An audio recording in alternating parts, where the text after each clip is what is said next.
We're going to start in a couple of minutes.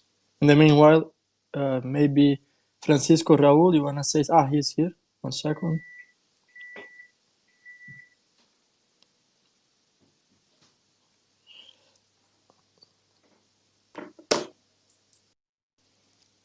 I think I got everyone. Hey, everyone. Can you guys confirm you can hear me loud and clear? I can hear you. I can hear you also. I can hear you also. Francisco, can you talk too so I can make sure that I can hear you?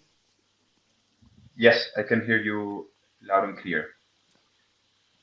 Okay, that's great. So we're going to go with another XRP episode with Crypto Insights and the Black Swan Capitalist today. First, it's funny because we don't really know each other. I'm talking about Francisco Raúl with Black Swan Capitalist because I do this program every Wednesday with Francisco and Raúl, but usually we do this program in Spanish. So that's actually going to be the second version of the program in the English language. So perhaps Francisco and Raúl, do you want to introduce yourselves, per favor?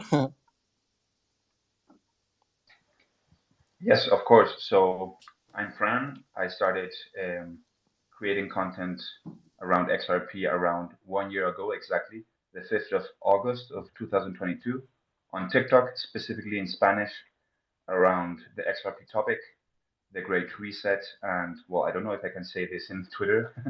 I don't want this to get banned, but yeah, basically about ISO 2022, about the controlled transformation of the financial system and how that process could be playing out in the future. And so, yeah, in 1 year, almost a little bit of over a year and 10 days, I've grown the audience to over 400,000 followers in Spanish. So that clearly indicates that in Spanish, there's a big audience of Spanish-speaking countries, people, sorry, who are interested definitely on this topic. So yeah, basically I started creating content. I met Edoardo in a blockchain convention in Paris, and we decided to, together with Raúl also, start creating Crypto Insights to start to educate people on all this huge opportunity, this transformation that has a lot of information on English, but not that much on Spanish. So yeah, basically that's long story short how we arrived here. And yeah, a little bit about my background. I studied law at uni. After that, I ended up in the marketing world. And yeah, long story short, marketing drive me to creating my own personal brand on TikTok and social media and creating all this audience around blockchain and the opportunity that is going to be huge for people if they are able to understand what is happening and how it's going to impact their lives. Excellent. Well, it's my turn. Hi, guys. My name is Raúl Fuentes. I'm the creator of Formula Bullish. I'm a financial guy. I'm past over 16 years working in big banks, in transnational banks. And well, that's why I then decide to start studying trading and all the investment topics, also the relationship with trading and algorithmic trading. Then I decide to start working in the social media and also found Formula Bullish. Well, in my journey to this foundation of Formula Bullish, the academy, the trading academy, and all the social media, I meet Fran and then Edoardo, and well, we decide to start the Crypto Insights program in Spanish. And well, it's a pleasure to be here now in this new initiative for the English speakers. Well, welcome all, and it's a pleasure to be here with you guys. Wonderful introduction. I want to say thank you, first of all, for having me on your Twitter space. I want to commend you and everyone else that's involved for all the incredible efforts and spreading awareness. So everybody needs to just keep up the fantastic work. A little bit about myself. My name is Versan. I'm an engineer, and in 2018, I went to study traditional finance. But what we really do now is just teach people how to strategically master the art of digital asset selection, because there's a lot of cryptos out there. We want to make sure people are getting the right things, how to profit from digital assets, how to shield your wealth, and more importantly, to understand the global economy, and just how to seize the boundless opportunities in this ever-evolving monetary landscape. Thank you, man. I think it's a pleasure to have you on board. I think everyone on the XRP community at some point has watched some of your videos, and including myself when I have sometimes some questions or something that I want to clarify, especially about BRICS countries, gold standard. I know you are bringing great information out there, so I definitely recommend everyone to give him a follow right now. If you don't follow Versan on Twitter yet, or I don't know if I should call it Twitter or X right now. Anyways, I definitely recommend you guys to check his videos. So let me start this show with a simple question for both of you guys. And we just to clarify, we don't have an agenda here. We didn't plan anything, so we're just gonna spontaneously talk about XRP topics, perhaps the BRICS, and also the gold standard. And I just want to thank you. The sponsor of this event is Kivo Wallet. It's a decentralized wallet, and you can see they are here on the audience as well. And in the end of this live, we're gonna run a 50 XRP giveaway to someone who's going to be here on the audience. So you all guys know that XRP is a valuable asset. So I do believe 50 XRP is a great one to get started with this program. So stick to the end, and in the end, we're going to make this giveaway. So I'm going to ask you a question for the three of you, Francisco, Raúl, and Versan, and I want you guys to give your perspective. We don't have to all agree with each other. So what do you guys think about XRP as a world reserve currency and how that's connected to the BRICS countries?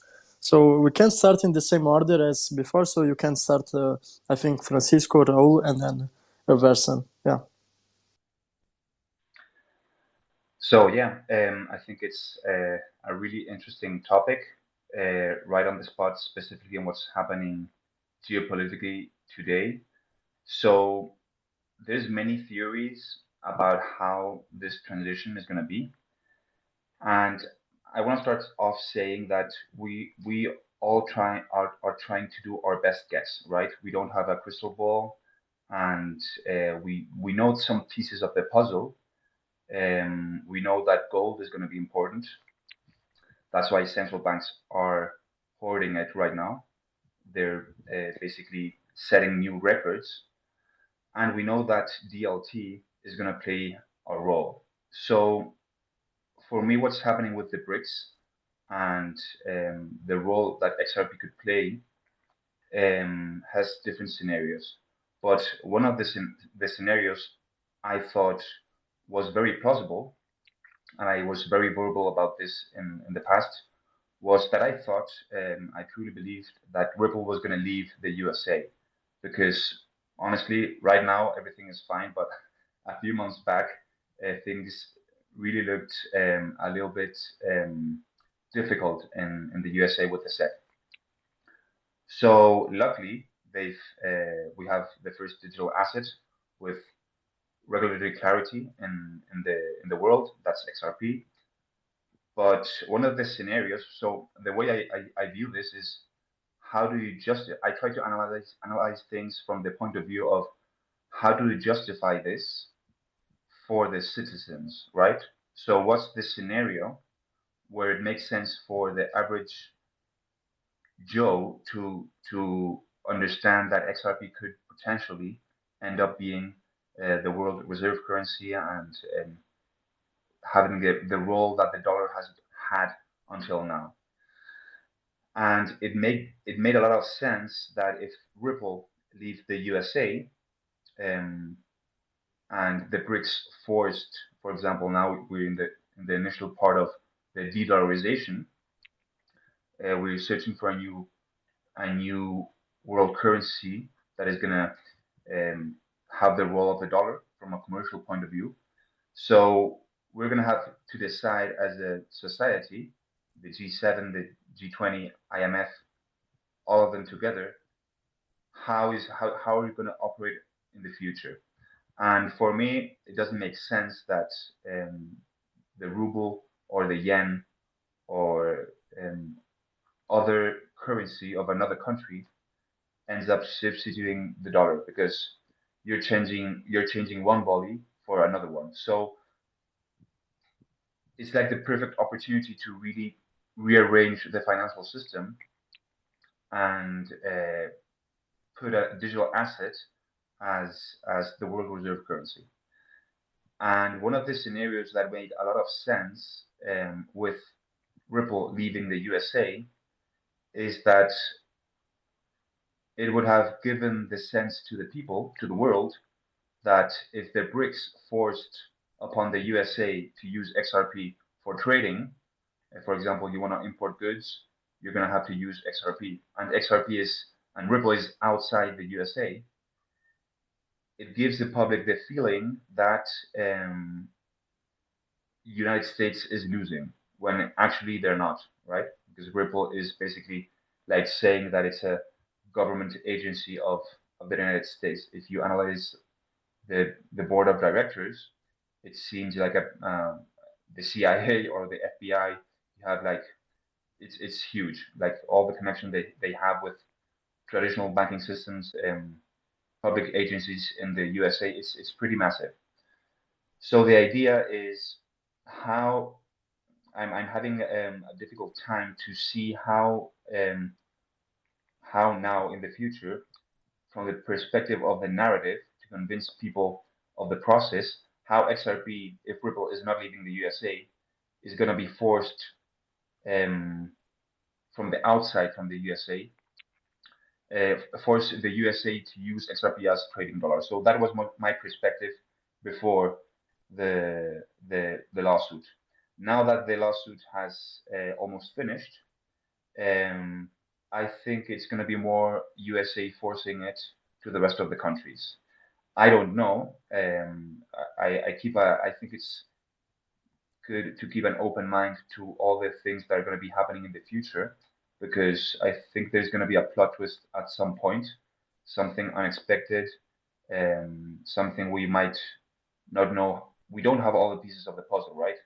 So yeah, that's my take on. I had a pretty clear picture of what was going to happen, or what I was thinking was going to happen, and before XRP won the lawsuit, and because I thought it was going to last until 2025, 2 more years, but things are definitely accelerating. So whatever happens with the BRICS, I'm pretty sure it's going to be just another confirmation, another step towards XRP, or justifying that XRP and all the tokens related with ISO 2022 are going to have a huge role in the future. So yeah, that's a summary of what I think right now.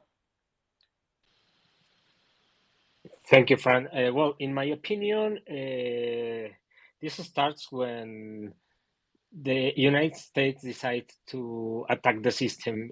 Probably is part of the show, or the part of the all the plan that they have. No, but in my opinion, this starts when they decide to attack Russia and other countries with SWIFT system, because the BRICS have all the project to start looking how to reduce the power of the dollar and the reserve currency. So another countries starts looking for the possibility to look for other options in order to avoid this type of block when United States is not your friend. So they start there. This starts there, and then.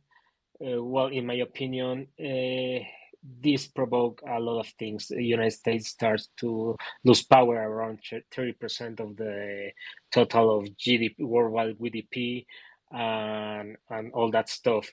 But talking about specifically in all the relation that we found between the BRICS, the reserve currency, and XRP, I don't think that XRP will be unique or only the only currency or reserve currency on the systems. I think we have one possibility, that is two or three types of reserve currencies. Not probably United States dollar, probably another BRICS currency, and another possibilities to have a cryptocurrencies as a way to start supporting all the reserve currencies system, no? And probably we found XRP or another option.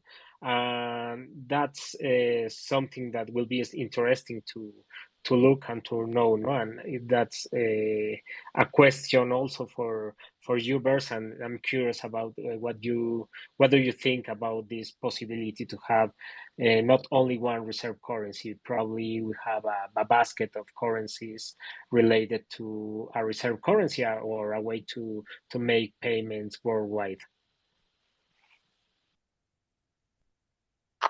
Okay, so first of all, I totally agree with both of you guys. First of all, what was mentioned was that there is an intersection between blockchain and gold, and I loved how he mentioned that in the beginning. But in this intricate tapestry of global finance, there's this significant shift that is unfolding. The world is beginning to consider its dependence on the US dollar. That's fading away. So countries around the world are slowly walking away from the dollar. And what's crazy is that the United States, if you look at the policies, the bad monetary policies that they've been allowing to go through, it seems that the US is even involved in dethroning their own currency. So I think what's happening is central banks around the world, institutions, they're exploring other alternative avenues for a more balanced and equitable financial system. So the evolving landscape then is characterized by growing desire for a new foundation built on trust. And that trust, efficiency, and inclusiveness, that's where I think Ripple, the protocol that uses XRP, emerges as a potential catalyst for that transformative shift. So that's why I've made those statements about XRP becoming a world reserve currency, or one of them. And I think there could be two. Even David Schwartz, I think the other day on his space, he mentioned something. There could be multiple reserve currencies. That's not too far-fetched anymore, But I still believe that XRP stands to become a revolutionary reserve currency, or one of them at least, because it levels the playing field. It empowers not just individuals, it empowers nations alike to protect their economies. And then it has the ability to bridge currencies. So it's a way in and a way out of fiat. It is also able to navigate Forex fluctuations. So right now, if you're trading currencies, there's a lot of issues because it's slow. So there's a lot of Forex fluctuations. But beyond that, I think it just has the potential to address the global debt crisis. And, I don't think a lot of people are talking enough about it. So it basically is an antidote to counteract bank insolvencies. And that alone, I think, offers the transformative antidote to the financial instability that's already there. So I could see it playing a role as a reserve currency. It really levels the playing field.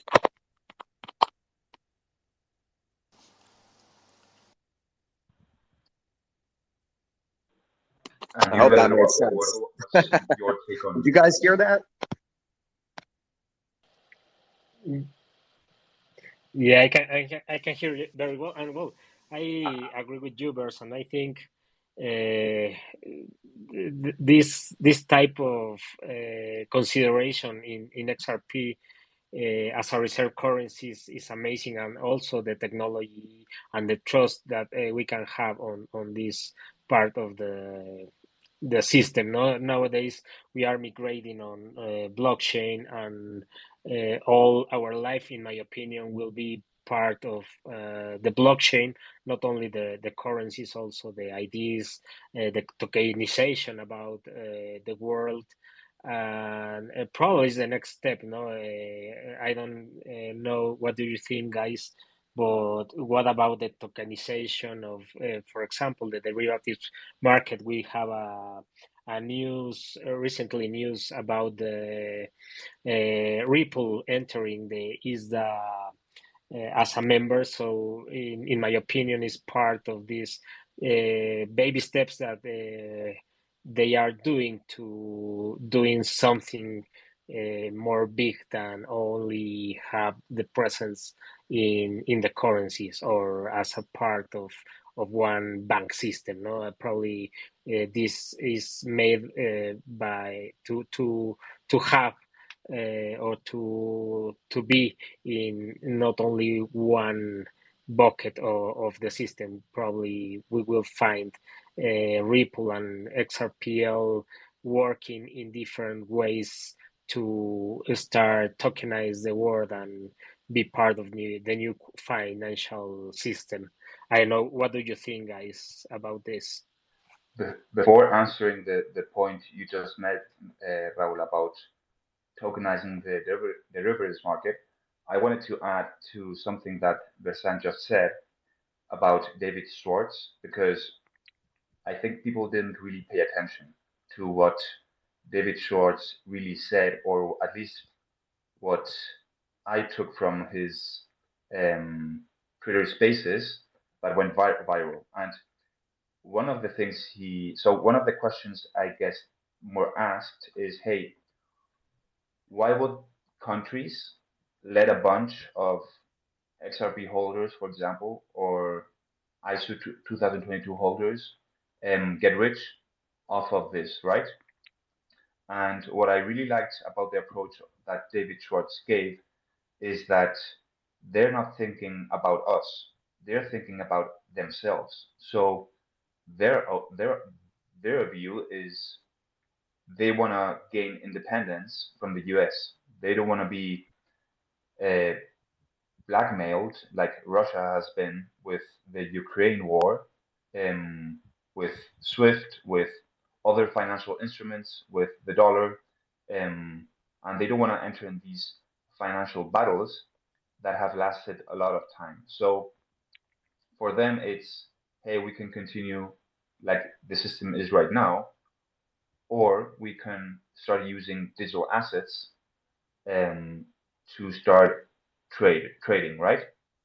And what I liked about what David Schwartz said was that the collateral damage, he didn't use exactly these words, but he used a very similar word or a very similar concept, is that the consequence that a bunch of people would get rich off of this situation. So for me, that implies that um, it's almost like they already know what's going to happen. And something that has been very clear for me since I'm a kid, and maybe it's because of my background. Just for the sake of context, I've um, my father he's an ex-diplomat, retired. So when I was a kid, since I'm a kid, I've heard constantly about geopolitics in lunch, dinner, breakfast, constantly. We were talking about which country was going to invade another country, and one thing that was always clear to me is that there's a level above nations that the media never talks, that is interconnected, and it's the financial system. And they give us the impression that they're divided, but they're not. Um, there's way too many things at stake, and there's way too many things to lose if they don't agree beforehand on a new financial system where everything is done agreeing mutually on the whole process, right? So what we're seeing what I see in reality is, or my interpretation is, just a justification towards the public of this controlled transition, and that's why it was really mm, highlighting the fact that he said that they would make rich a few people who were holding these assets. Because for me, he already knows. I can't prove this. Obviously this is just my opinion, and this is not financial advice, by the way. It's just our opinion. do your own research, invest wisely, compare, search other opinions. There's people who don't agree with this point of view, and it's fine to disagree. But yeah, so just adding on that top of the David Schwartz thing and answering the ISDA, this news that appeared recently, that Ripple is going to be a member of ISDA. So if you're the owner of the financial system, it makes sense that if you know that something is going to happen, you decide beforehand which blockchains are going to be used to tokenize the whole financial system, because you're going to make a bunch of money in the whole process. So for me, it's actually a done deal. It's not going to be one single asset. There's going to be multiple assets. I think Yota, for example, is going to be asset that is going to be really important. XLM and anything that has to do with ISO 2022. But yeah, basically, imagine the whole quadrillion market that is in ISDA flowing through a blockchain. How is that going to impact the price?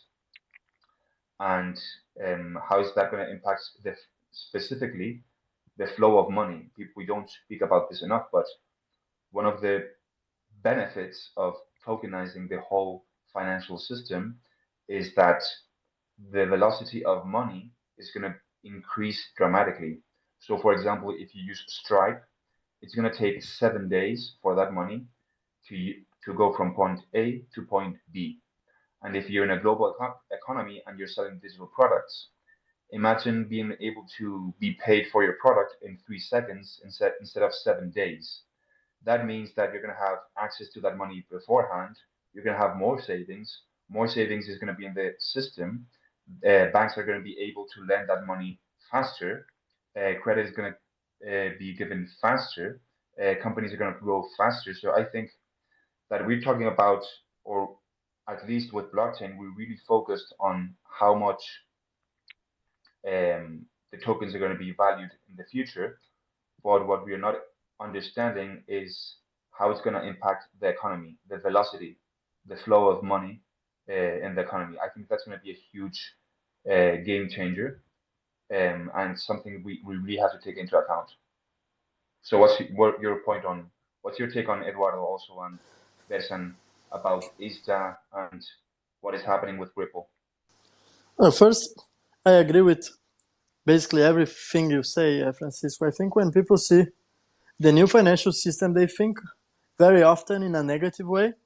And I totally understand that, because let's be honest, there will be pain, there will be a change.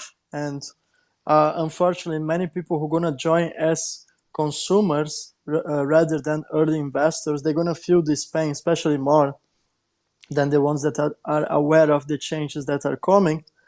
So I do believe that one of the great aspects of that is that, well, we are moving from the archaic banking system, that we live in a world in the era of information, that everything moves very fast. But in other hand, we have the banks that, well, I doubt anyone on this conversation, on this X spaces, that never had problems sending money on the bank. There's a lot of friction. It's very slow. They don't work 24 hours per day. And I think in the world we are living now, the banks, they do need to change. I'm not saying the banks are going to disappear as in the past, some, let's say, Bitcoin maximalists, and I don't intend to offend anyone on this space, but we all know there was a huge portion of individuals who believed that, let's perhaps say, that Bitcoin would dethrone the entire financial system. That will not happen. And that's why I do believe the banks are seeking for alternatives, and XRP happens to be, in my opinion, the epicenter of the new financial system. Of course, I also agree with what both of you said before, that there will be a basket of currencies, and I can mention here XRP, XLM, XDC, IOTA, and some other tokens, just to, I think everyone should be responsible and do their own research. This is not a financial advice. And for everyone wondering why there is a Bitcoin logo on my profile picture, well, I lost a bet. Unfortunately, I don't hold any Bitcoin. I'm just making it very clear to everyone. And I would like to discuss with the three of you a very interesting approach, because I do believe we all here agree that the financial system is changing and that blockchain technology and distributed ledger technology is going to play a major role on the new financial system. Now, the big question for me first is a matter of timeline, but I don't really like to make a lot of predictions. But one thing I would like to discuss with you, with the three of you actually, is that how actually the implementation of this financial system is going to take place and how important is going to be XRP on the implementation. And we all know there is this saying on the XRP community, which is the flip the switch moment. So how exactly is going to take place the flip the switch moment? How actually this is going to happen? And we don't even have to talk about XRP price here. I think everybody had enough of XRP price here, XRP price there. We want to actually talk more about facts and less about price predictions. So let me ask first our guest, let me ask Versan, how do you think this is going to take place? Do you think it's going to be like a gradually implementation, or do you believe there's going to be some event that might be a catalyst, let's say that's going to be a trigger for this transformation on the financial system? So you can come on, Mike. Okay, sure. So first thing I want to respond to the ISDA. Ripple decision to join the ISDA, it's just another affirmation of their commitment to reshaping and modernizing finance. So that's good, very positive. More inclusiveness, more efficiency, and just more of a secure. So they're moving forward. That's very good news. As far as flip the switch moment, this really ties back then into the dollar and where the global economy is right now. The world is filled with pressing issues. It's crucial to recognize that the attention actually should be, there are more important things going on than the price of XRP. That's going to be completely correlated, in my opinion, to the risk of bank failures that are going to stem from consolidating banking systems. And so sorry, somebody's calling me. I apologize, guys. Give me 1 second. I'm sorry. I'm doing this on my phone. But yeah, as the demand for XRP intensifies, and it's going to happen eventually, because there's a lot of insolvencies, and this really ties back to the traditional banking system. We are insolvent. Global debt is insane. It's out of control. It's over 300, 400 billion dollars almost. So it's not sustainable. So it ties into this. And when all of this unfolds, it's going to start in the debt market. The downgrade with the Fitch, it just trickled down into regional banks. American banks are the biggest banks in the world. We loan to everybody. What does America produce? We produce debt and export it throughout the whole world so everyone can live with our shitty currency. So as the demand for XRP intensifies, eventually, I think the current supply of 100 billion XRP is going to prove very inadequate to meet the global demand that is going to be necessary in such a crisis. So the scarcity of such a situation like a liquidity crisis will certainly drive up the price of XRP to ensure that it's liquid in the new digital asset landscape. So, XRP again being there to serve as a bridge between central banks, it also has that capacity again to address currency value concerns. So the necessity for it to be high to sustain liquidity collectively underline significance of the transformation of the digital asset XRP. So I think it's just tied into when we see some sort of liquidity crisis and this debt market spill, it's going to happen eventually, guys. Mainstream news is not covering this. Nobody really in the crypto space is giving the other side of the story, which is the traditional banking system. This is where it's all triggering, and that's why XRP is again the bridge to the new system, which is yet to be defined. So we're getting there, but eventually this is when the demand for XRP increases because of such a situation. I can tell you it's going to skyrocket price. It's going to have to. So.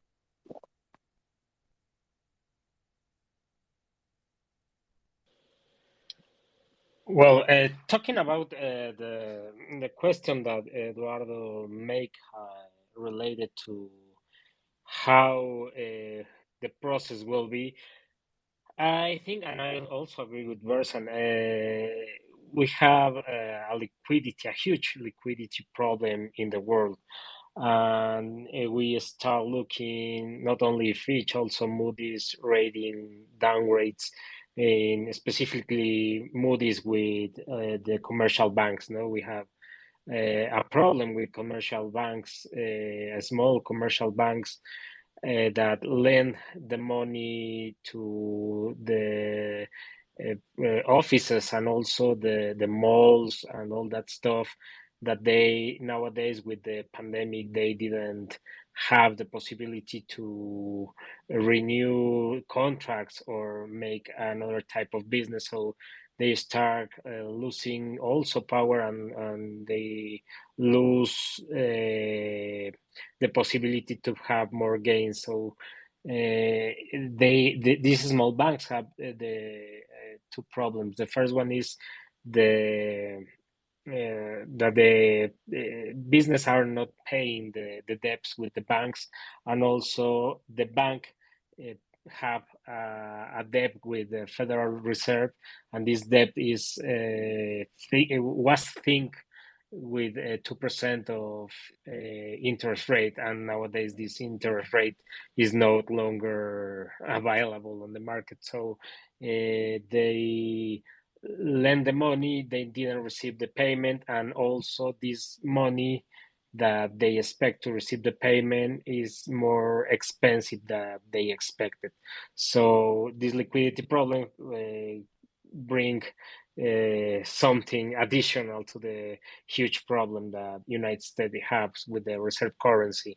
So in my opinion, we start looking different announcements not only on the side of XRP only, also on economic parts of the systems, and also XRPs could be a solve to these liquidity problems, no? Because nowadays the banks or the business have a liquidity pool in different currencies to make payments or to process their business. And with this type of technology, with XRP or with the ledger, they could eliminate these liquidity pools and make not only the process more easy to transact, also more cheaper. So I think it's a matter of time that we start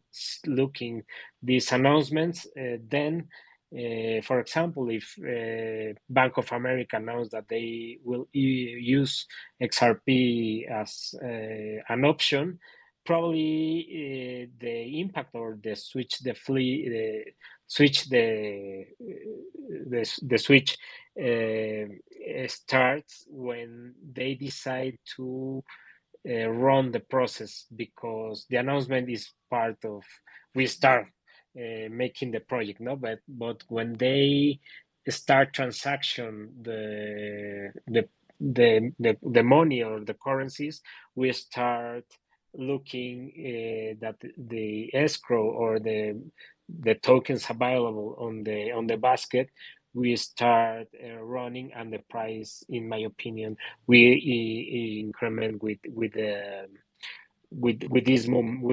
this type of movements. What do you think, Fran, about this? Just 1 second before Francisco starts. I have many requests here of people who want to ask questions. Just to inform that probably in the final, let's say, 10 minutes of the spaces, I will be giving access to the mic, so you can write your questions down. If you want, I can even give access to the mic, or you can just reply to the original tweet, so I will see the message and I can read, and the people after they can answer the questions. So just letting you guys know. And now, Francisco, go ahead with your insights, please. Thank you. So yeah, I agree with what they've said. I would just add that maybe that liquidity crisis would come once the option of CBDCs is already established. So there's like different events, right? You have on one place ISO 2022. It started in March this year, and it will end in November 2025. So you have that part. You have the part of central banks developing CBDCs. So what I thought in the past was that the price so the moment of the flip of the switch would come because of a liquidity crisis. I still believe it will come because of this. I think it's going to be painful. I think it's going to be something positive also at the same time. It's a natural process. You need something to die in order to create something better. It happens in nature constantly, and it happens also with our human bodies. If you want to have a bigger muscle, you have to go to the gym, and it's a painful process. So we tend to think it's something negative because we tend to avoid pain, but pain is actually good. It's not good to have your ATM closed 1 week. Yeah, Sorry? I'm entirely with you. Real quick, yeah, it's just if you look around, like think about it, all the policies that have been done, right? Everything that we've seen over since the pandemic, this has led to the deliberate weakening of the dollar. They've basically effectively weaponized it and its value against us, the citizens, and the rest of the world. As a result of this, that's why nations are inclined to seek alternatives. That's really where this conversation starts then. They're looking for alternatives to the dollar-dominated financial system. They want to break away. And this has been going on for a very long time. So the sentiment of this is exemplified by what we call the BRICS coalition. So, and you guys can even check out Operation Sandman, for instance. That's something that's really been talked about publicly and even off the camera, okay?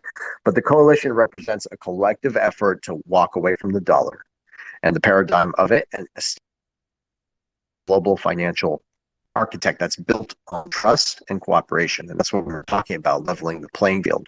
So me personally, when I look at all of this stuff, guys, and I'm sure many people know this, I refuse to be swayed away by any theatrical performances of regulated institutions, including the SEC, because when it comes to, it's not just XRP, guys, and everything else that's being built around it as well.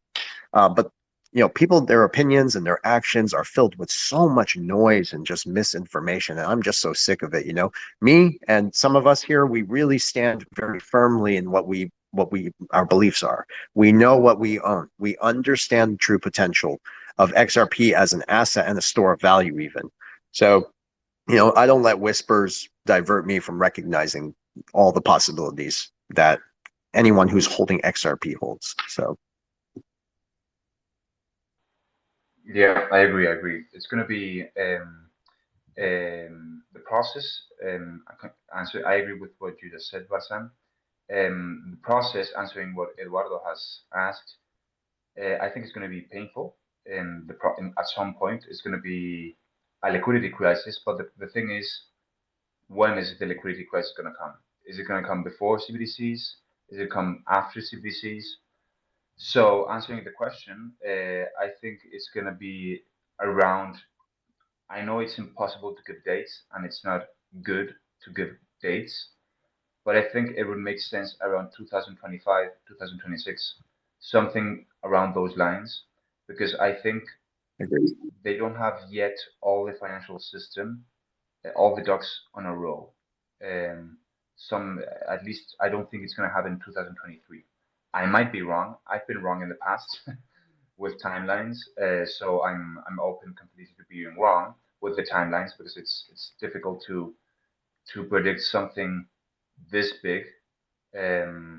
It's really difficult. It's a very complex. There's lots of things to take into account, and yeah, basically, for sure, what the process for me is going to be. I think it's going to be painful for people. I think it's going to be short. I hope it's going to be short. And yeah, basically 2025, 2026. I Thank you. agree with you. I really do. Agree, and I think 2025 is a very reasonable timeline. And I would add that, in my opinion, there will also be, perhaps, and that's a great thing to say here, there will be a Black Swan event, in my opinion. And I do have some glimpse of what's going to happen, actually. And I have to be very careful here because there are some words, if you guys know what happened in 2019. Well, before of that, there was an event which was called 201, which was orchestrated by the World Economic Forum. And I hope everyone is familiar with the World Economic Forum here. in which they made a scenario about a pandemic that would overtake the entire world and the virus would spread from China. And well, I don't want to talk a lot about that subject because that's very sensitive for social media, but I do want to bring that the World Economic Forum has organized another event similar to Event 201, which, if I'm not mistaken, and Francisco and Raul, maybe you're going to laugh, that every time I forget the name of this event, but it should be called the Cyber Polygon event, in which they predict sort of a cyber attack event, which would take place globally. And of course, the countries would blame someone like, especially the United States, they were to blame someone like China, Russia, or North Korea, or whoever knows. And this event would take down perhaps the entire internet, who knows, or even, and with that comes also several problems, and it can take down the entire stock market, for example, the financial markets, the supply chain management. So that would be not only the fact that you cannot send a message on Facebook for your cousins, but of course that would have massive consequences for the global economy, and that could bring us to the global reset that is so spoken about. So this is my personal opinion, that we could have an event like that. Maybe you want to add something, Versan? What you think about this? You are aware of this event? Yes, I am actually. I covered it in one of my old videos, and I'm not even kidding. About a year ago, I had to take it down, like 9 months maybe, or 10. So I actually got a warning from from YouTube and from Twitter for posting it. So I took it down, and it was basically one of those like 3-4 minute videos of with the music and just trying to get people like to know how serious this is. And they made me take it down. I'm not even kidding. I couldn't even monetize on it. So, you know, but I had to take it down, and I know exactly what you're talking about. There is some sort of, I mean, it's one of the cards that they can pull, and I'll be honest with you, there's quite a few they can pull if they want. So I'm not going to get into those details, but this is why I'm always telling people in such an increasingly digital world, because that's the direction this is going, right? You have to have tangible assets, because virtual wealth, don't get me wrong, it's undeniable, but the notion of holding physical assets is such a crucial and powerful strategy to safeguard your financial and personal well-being. And this is why I have a substantial position in physical assets, metals, because it's here. I can touch it, I can hold it, I can trade with it if I need to, if shit hits the fan. So it's not good to be all digital. You have to diversify your portfolio. But of course, if you're going to be in digital assets, make sure all that stuff is on cold storage. Cold storage because it's not connected to the internet. It's on the blockchain where it's safe and secure. And I think if they did play such a scenario, it doesn't sound far-fetched anymore. They've warned about this publicly. So again, not being far-fetched, but it would really pose a significant challenge for everyday people who rely on digital, like your banking system, your microwave ether, and people are not prepared for such a scenario. Maybe some of us are, so yeah, it's just something to be mindful of. And now One, just one, to give an insight here, now it makes a lot of sense because when we do this show and the Crypto Insights in the Wednesday, very often I spoke about this event and I sometimes forgot the name of this event. And I remember in the past I used to watch videos, including yours, about this specific event. And suddenly most of these videos, they got removed. So now it's very hard to get any type of content around this specific event that I'm even scared to mention here. So yeah, that's clearly one of the ways that they can, one of the cards the governments have in their hands to bring it up. And Francisco, you can go on with your insights. yes, And I was going to just add that. to say something that I think Versan has to leave, I think in about 10 minutes. So after your insights, I would like us to jump for, if you want, also Raul to add something, and then we can jump to answer questions for the audience. That's it. Just a quick funny story.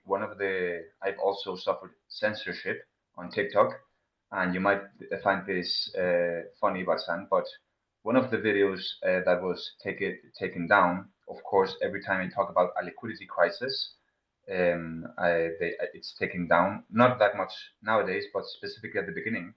But one of the videos I didn't expect that was taken down from TikTok was me, where I said nothing special throughout the whole video, but at the end of the video, I said that Ripple was in reality an agency of the USA. So that those words triggered the censorship of the video. I think it's funny. It doesn't indicate anything, but I think it's a funny story. Real quick, I would love to give my input on that. And hey, you might be right. I'm not kidding. You might be right because Ripple again is a centralized. It could be a centralized entity because it's a company. It's not like the digital asset itself, which was pre-mined.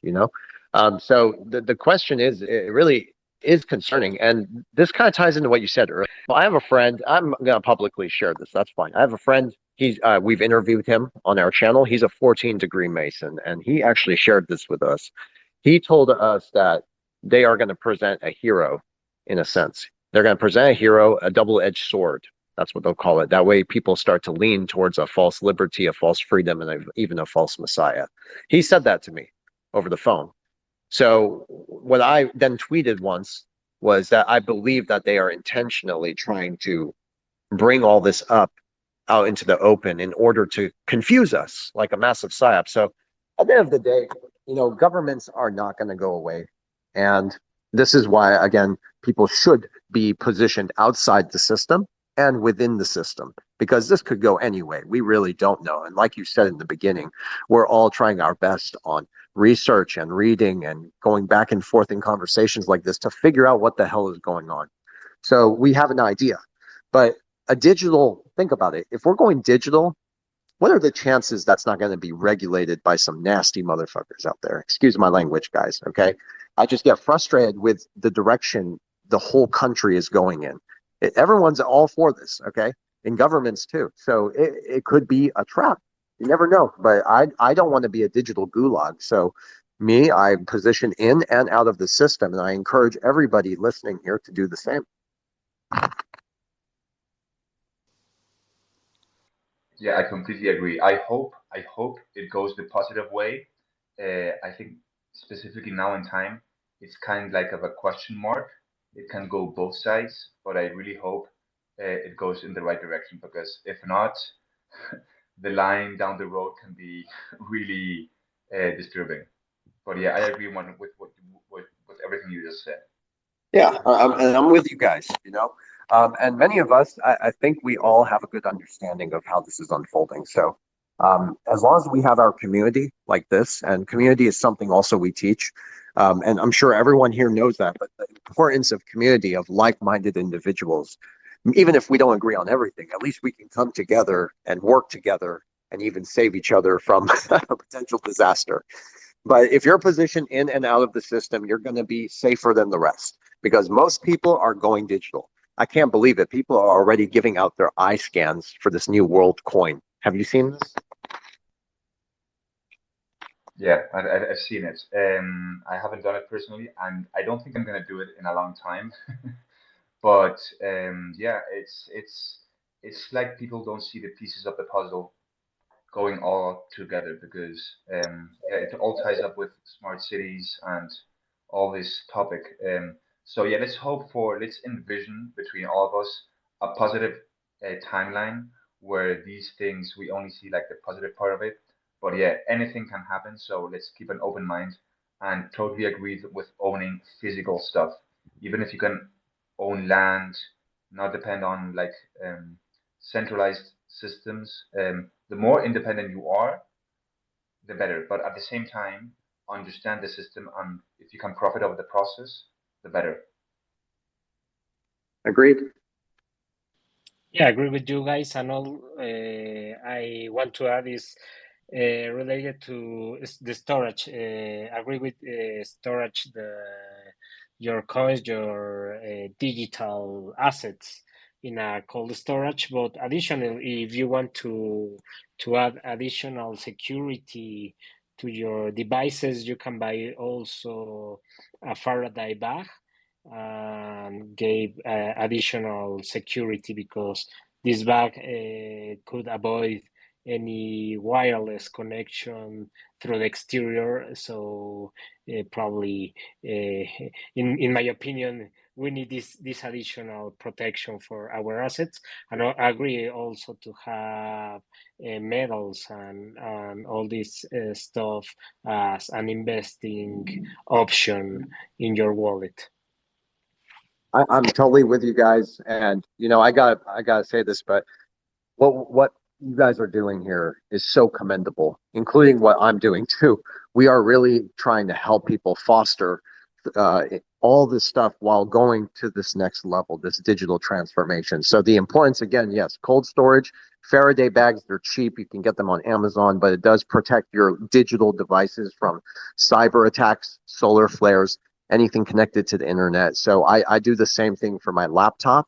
I have a spare phone in one as well, and then the rest of the hardware wallets. And another thing I'd like to add is anyone who's storing their crypto in the hardware wallet, it's a good idea to have at least 2 or 3 different hardware wallets so you can split the risk.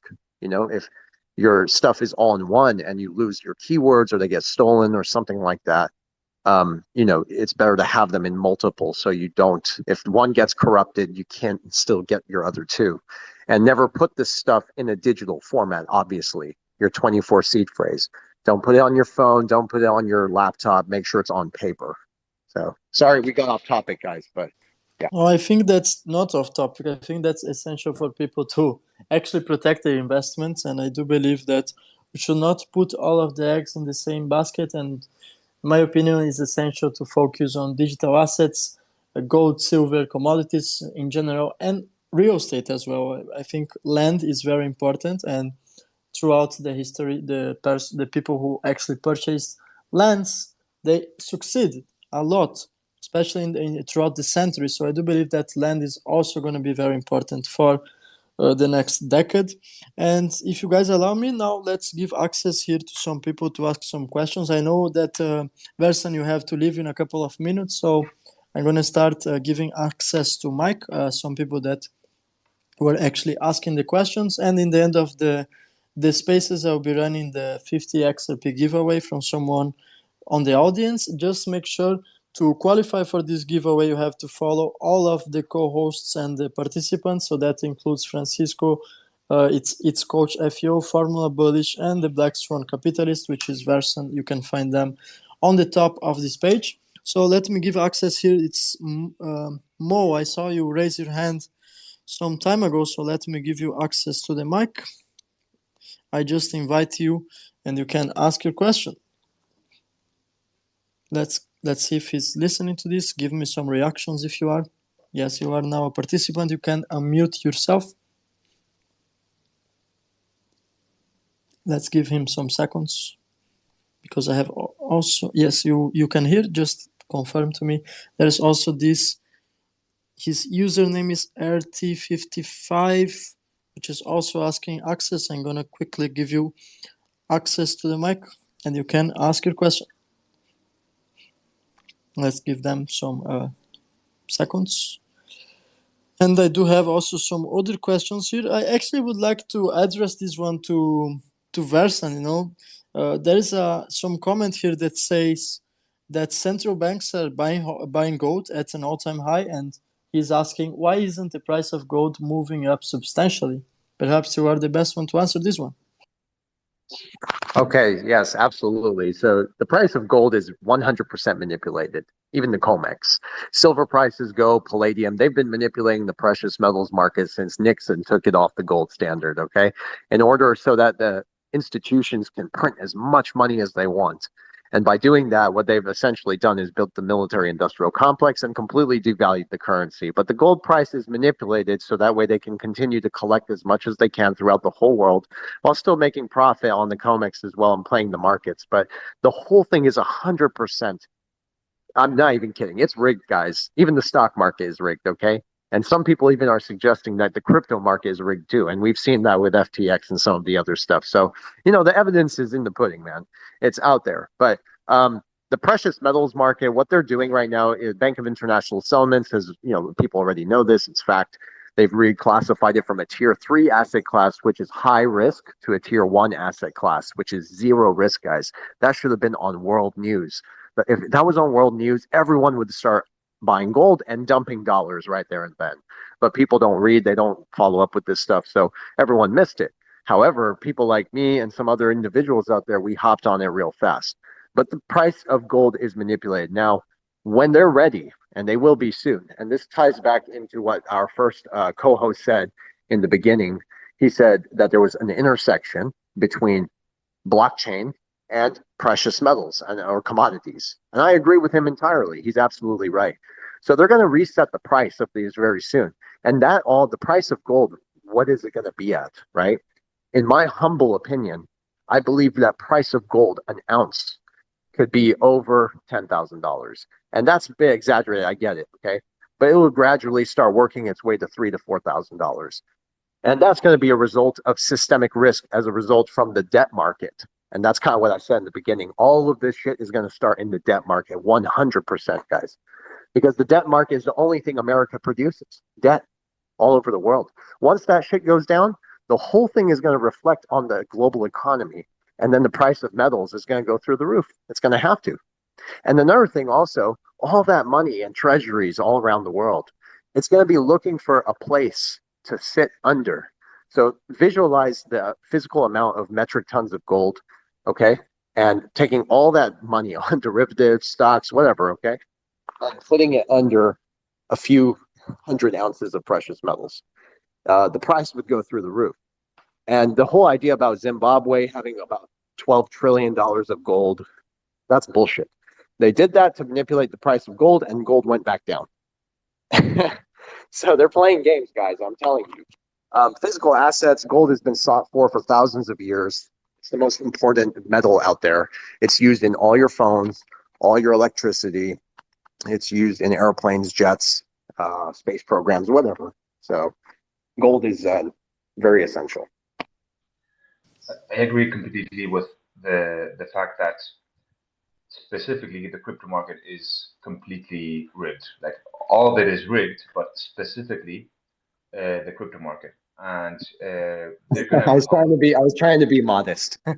Yeah, exactly. But yeah, people think it's a scam, and truly it is a scam. Like there's more than 26,000 cryptos.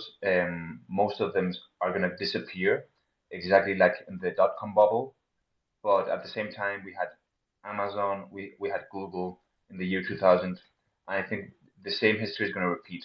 We're going to have the new Google, the new Amazon on crypto, on blockchain, but we're going to have to go through the painful process of 95+% of them disappearing and pumping the rest of the blockchains that they decide that are going to be the winners. That's my point.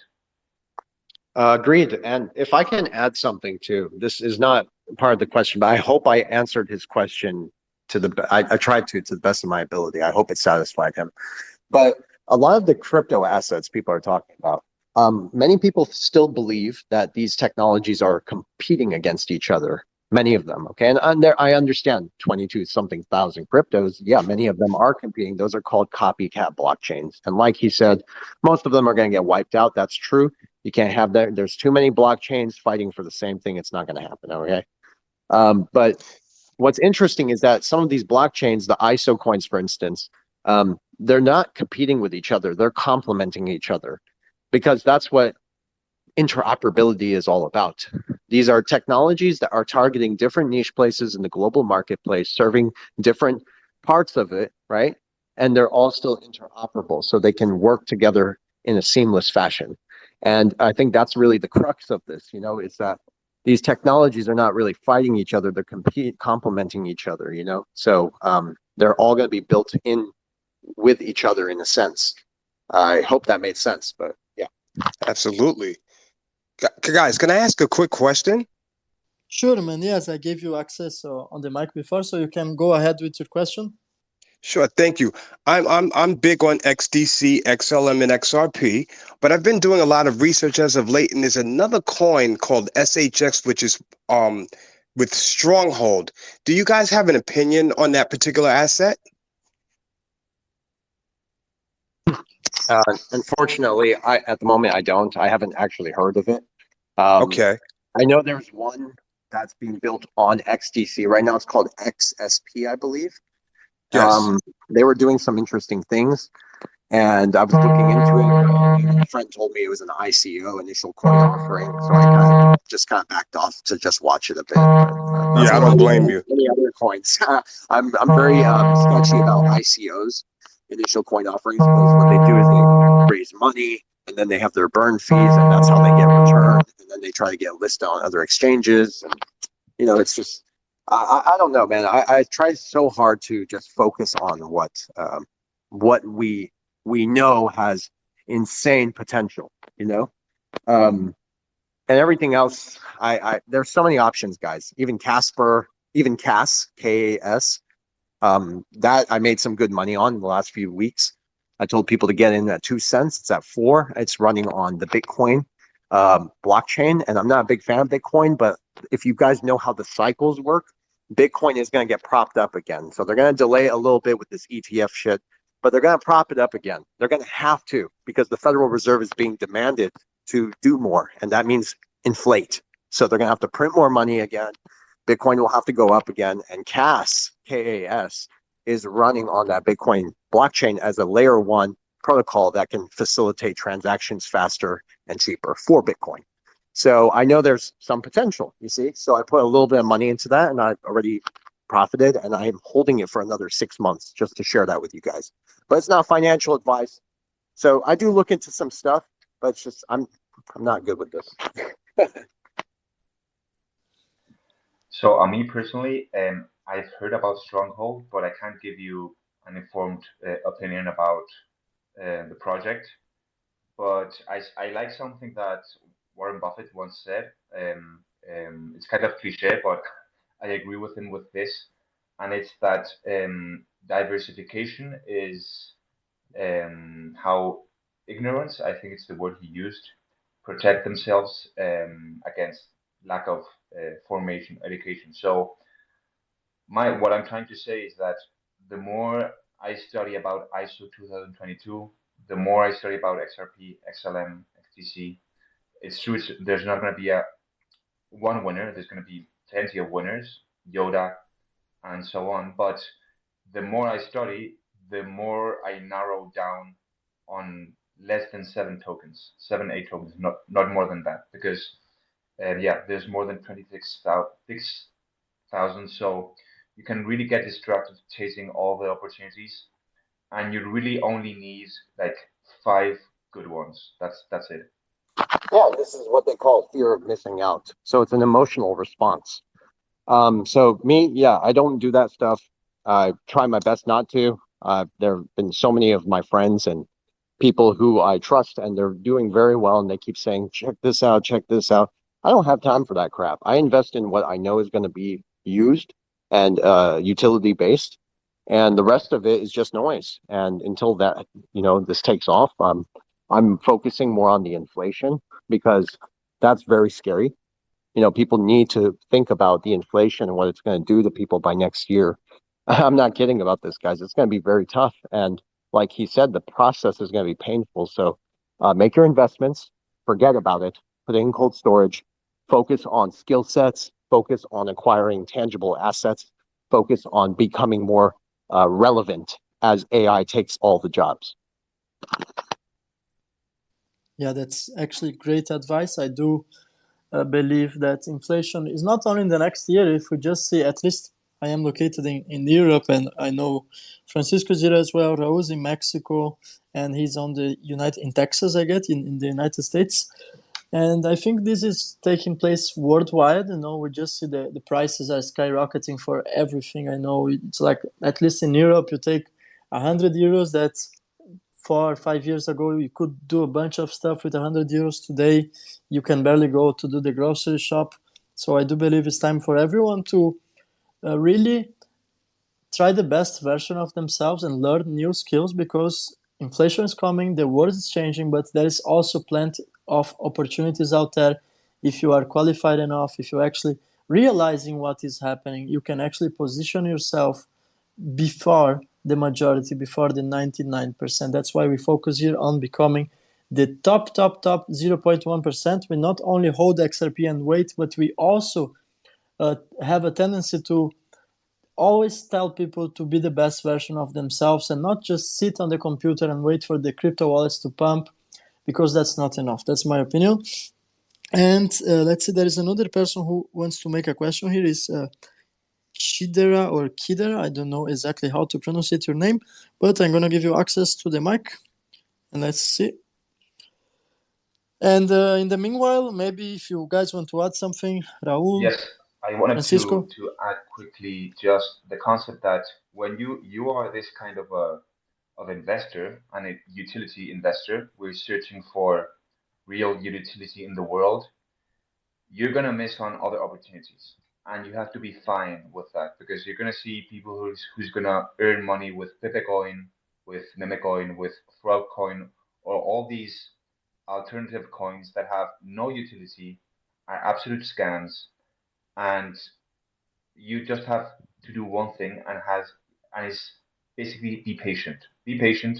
Patience is a skill that pays really good, and you have to know that you can't chase everything. Just chase utility. Have your flagship ISO 2022 and just wait. Yes, Agreed. Francisco, I agree 100% with you. And in the same way that there are, let's say, hundreds, if not thousands of people who on a daily basis might win the lottery in the entire world, because we're talking about many countries, it doesn't mean that you have to go out and play in the lottery every day because you have a possibility. I mean, the same that happens with meme coins, just like happened with the Pepe. Well, for every person who made money out of that meme coin, there is 99 that actually lost money because they bought the top. So you have to be very careful with when playing with meme coins. That's one advice that I want to give to everyone, and to focus. This is not financial advice; it's my personal opinion. To focus on utility tokens and to have patience, because time will show us that we make the great decisions. And I do believe that 2025 is a great timeline for seeing some results already. Now, Kidera, you want to go ahead with your question? You can unmute yourself. Oh, real quick, guys. Okay. Hello. I'm so sorry. Real quick. Yeah, I actually still have to go. But I want to thank you for allowing me to join you guys, and I'll go ahead and follow the co-hosts as soon as I get off here. And again, thank you guys, and let's talk again, okay? Yeah, man, thank you. We appreciate a lot. It has been a wonderful spaces, and well, I think Raul and Francisco, you can tell me if I am wrong, but we hope to see you again with us in the show very soon. I will be. Thank you. I promise. Okay? Thank you, guys. Thank you for joining. It's We'll a talk to you pleasure. soon. See you. Hello, Endo. I have a question to ask. Hello? Yes, go ahead with your question. We can hear you loud and clear.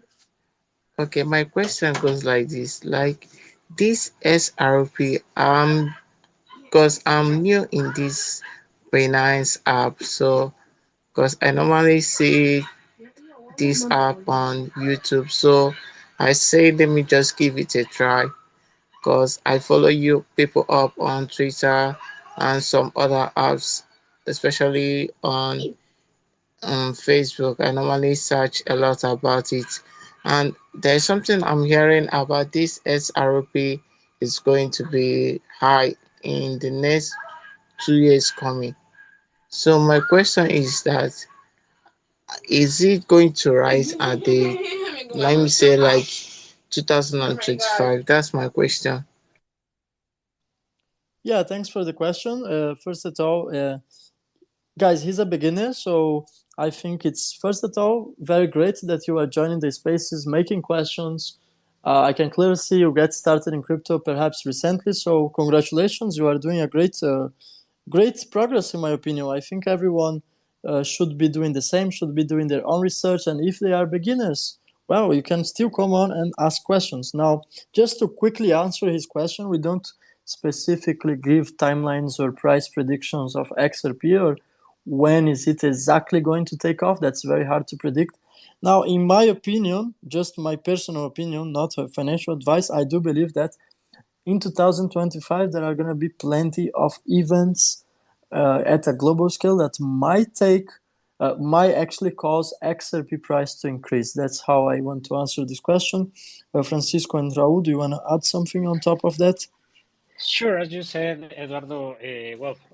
First, congratulations, as Eduardo says, to start in this new journey to manage your money. I think it's great, and that's why, for example, I found Formula Bullish because, well, it's interesting to teach the people how to move the money, how to invest, and also, as Eduardo says, we don't like to talk about the prices because it's like to talk about when some natural event will happen.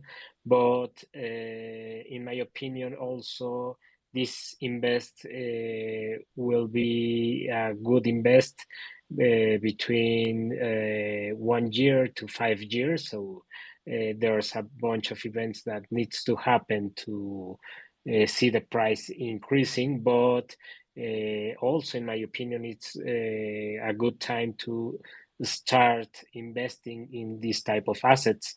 Is like when you probably the people decide to invest in Amazon or in Apple very near, and now the companies are huge and have a lot of money. So I think with cryptocurrencies, with some great projects, we are in this near time to invest.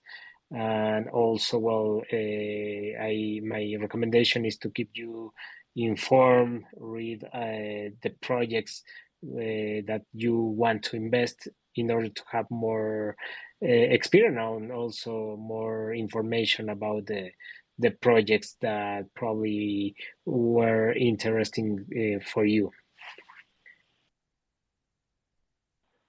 So yeah, answering your question, I tend not to give timelines. I have done it on this Twitter Spaces, but I would just say that if you're new because you're a new investor, first of all, congratulations. And second, um, you also have to know that the price can decrease dramatically on the following months. Okay, we don't know exactly how the steps, how the market is going to evolve. We know it's going to be big in the future.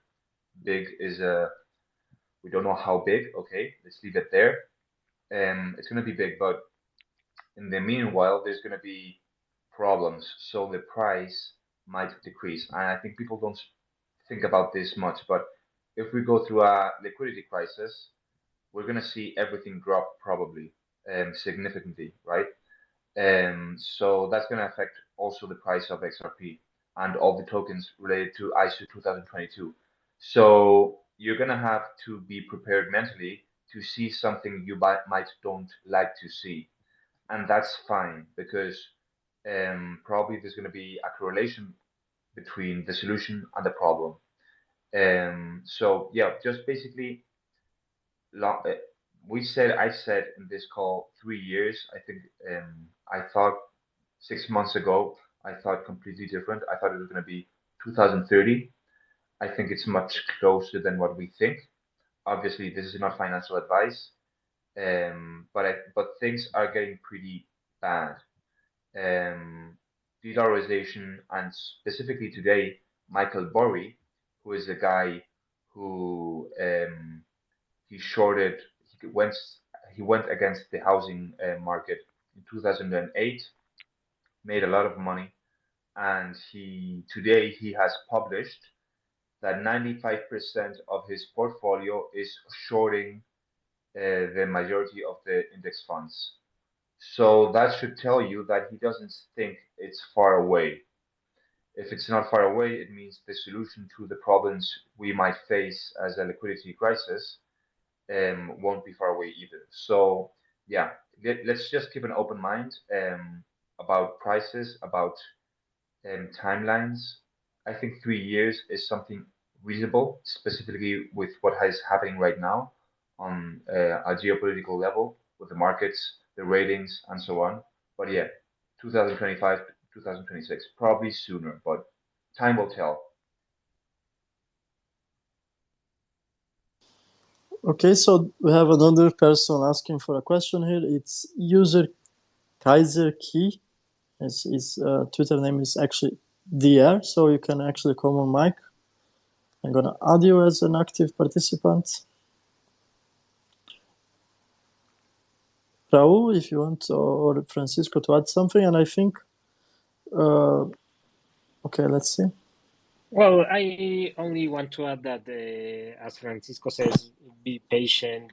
Nowadays, there's a lot of noise on the market, on the news, Ukraine, the war, the recession, that probably this noise make the people anxious and not be focused on the real important things. So also be patient, stay informed of your objectives and your investments, and that's it. I think in a couple of years we will be talking about the good investments that we decide nowadays. But today is time to be patient and to be very informed about the news and the changes on the investings.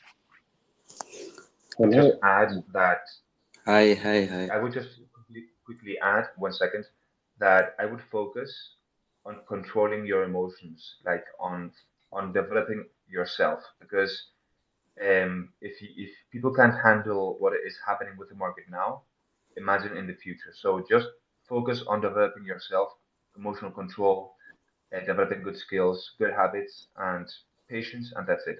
Sorry, you wanted to ask that question? Hello everyone. Thank you XRP. XRP community is good. I think it's increasing. Actually my question is that Gary Gensler, the SEC, they are going to Apple or what? About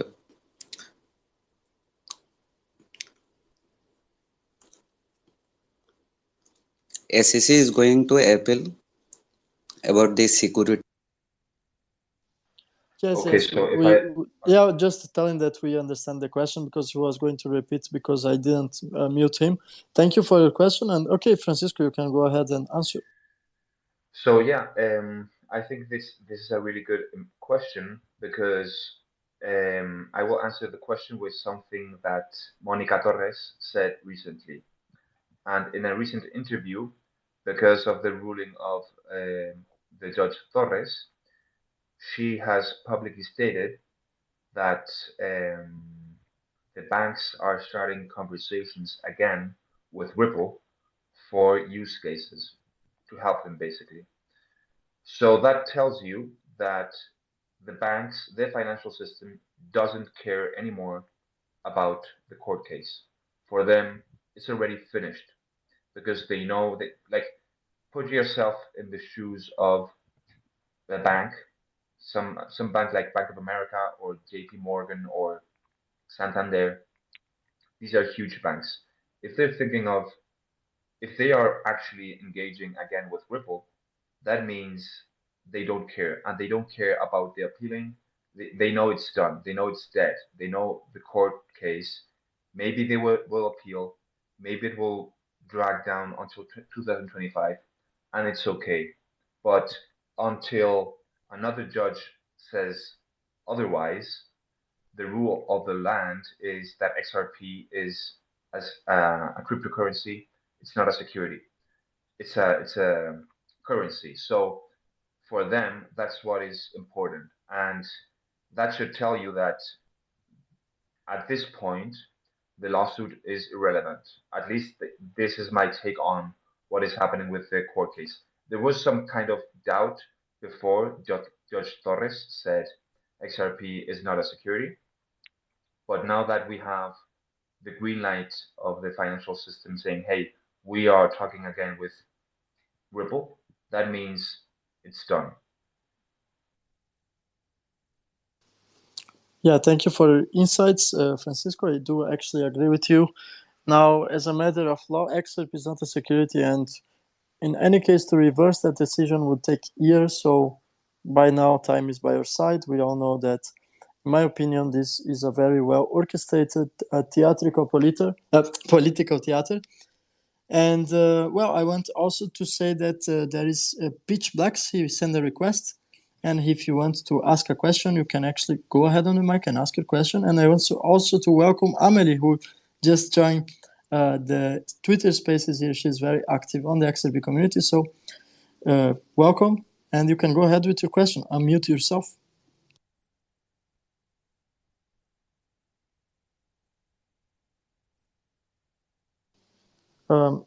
Pitch Black Mirror. I had the request from you, and you can go ahead with your request.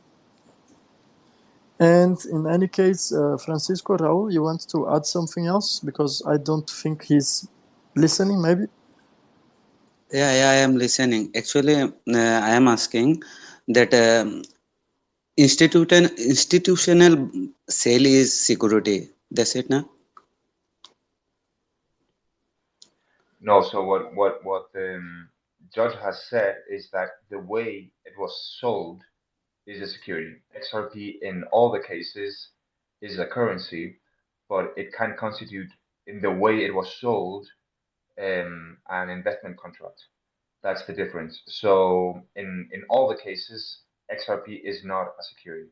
That's the difference. But it can be sold in a package with some other features that can make the whole package a security, but not XRP.